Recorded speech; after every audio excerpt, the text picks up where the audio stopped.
Okay, so we're gonna just run through the problems you guys have to do 1 through 43 all, which seems like a lot, but it's really not because these problems are all very short. And again, we want you to just write them out on a separate sheet of paper, show a little bit of work if you need to. A lot of them you don't have to show work, um, right? And then make sure your name's on it, take a picture of it, and then upload it to the assignment page. And then I'll return it to you as much as possible. And again, you want to get most of them right. I'll make corrections on some if you get wrong. But we want you to, we just don't want you writing random things down and turning it in. Okay, so I'm just going to run through all these problems real quick, just to give you an idea of what you should be doing if you're confused. So number one, you're just completing the statement, and that one's pretty straightforward. What kind of quadrilateral has two pairs of opposite sides that are parallel? It's clearly a parallelogram, so we should all have number one. Okay, 2 and 3, it's asking whether it is a parallelogram. So to determine if it's a parallelogram, you need two pairs of opposite sides to be parallel. So you're asking yourself, are there two pairs of opposite sides parallel? If there are, you say yes. It's a parallelogram because it has two pairs of opposite sides that are parallel. If it doesn't, you would say no, because it doesn't have two pairs of opposite sides that are parallel. Okay, 4 through 9, you're completing the statement. So JK is this piece here. Based on our properties, we know opposite sides are congruent, we know opposite angles are congruent, and we know that the diagonals bisect each other. So we're going to use one of those three properties for 4 through 9. So in the case of JK, we know that opposite JK is one of the sides. So opposite of JK is LM. So in this one, you would say LM because they are, and it says give a reason for your answer. So you would say JK is congruent to LM. Opposite sides are congruent. Okay. 6, for example, is an angle, JKL. So again, it's congruent to, so you're looking for opposite angles. So you're looking for which angle is opposite angle JKL. That's the one across from it. Okay. And so on. And then you also have diagonals bisect each other. So we know that KN is congruent to NM and JN is congruent to NL. All right. 10, 11, and 12, you're simply using the properties. So 10, you're going to use the fact that opposite angles are congruent. 11, you're going to use the fact that diagonals bisect each other. And 12, you're going to use the fact that consecutive angles are supplementary. So you got to use those properties. If you need reference to them, you got to go back to the notes.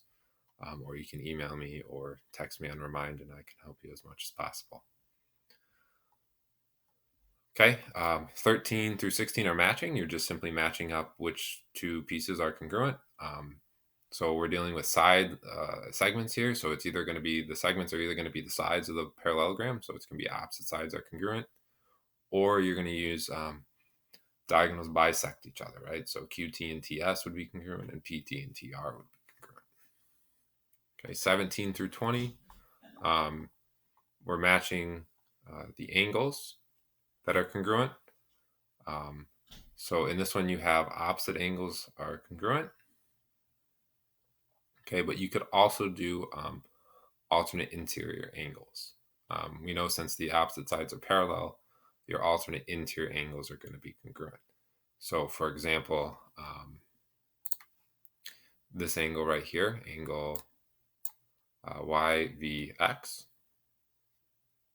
okay, is going to be congruent to this angle here, right? Those are alternate interior. You also have this one, right, would be congruent to this one.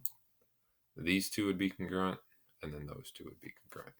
So you're looking for opposite angles congruent, or you could do alternate interior because we know the opposite sides are parallel. Okay. 21, it tells you you have a parallelogram, and it's asking what side EF is parallel to. So you need to draw it out and make that determination. Remember, when you name or when you draw these parallelograms, you have to go in order. You can't cut across diagonally.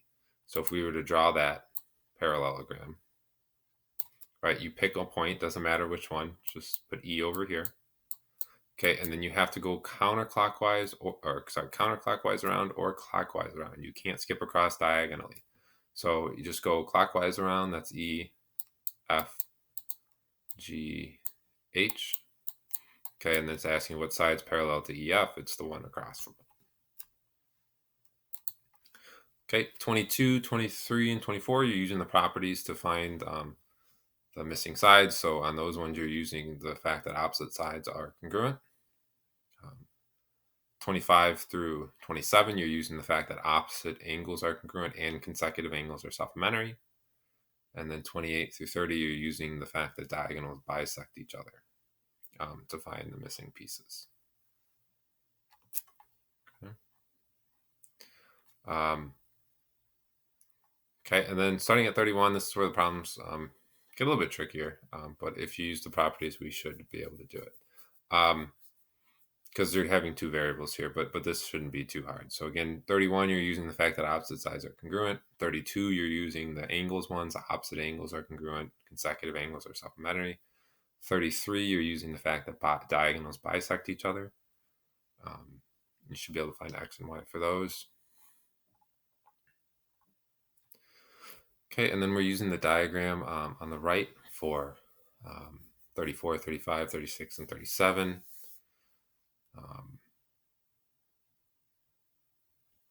Right, so we should be able to figure out those.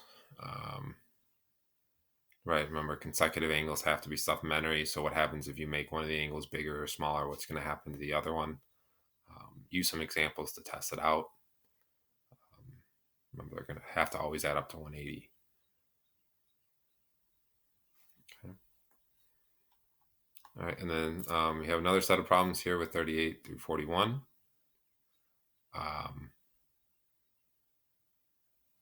Right, which angle is congruent to angle 1? Right, you're just using the properties again, so that should be pretty straightforward. You can email me or text me if you have any questions. And then you have your multiple choice standardized test prep, which is the same thing. And you can go ahead and try the reviews questions and the algebra skills if you want, but I'm just requiring up to 43. So again, we've gone through it, trying to tell you which properties to use here. If you have any questions, concerns, just contact me. I'll do my best to help you. Send screenshots of the problems you're working on. Or you can just tell me on this one because I'll be able to see which number. But yeah, that's that. So that's due Sunday night. Okay, we'll give you 3 days. Just give you the weekend extra if you want it.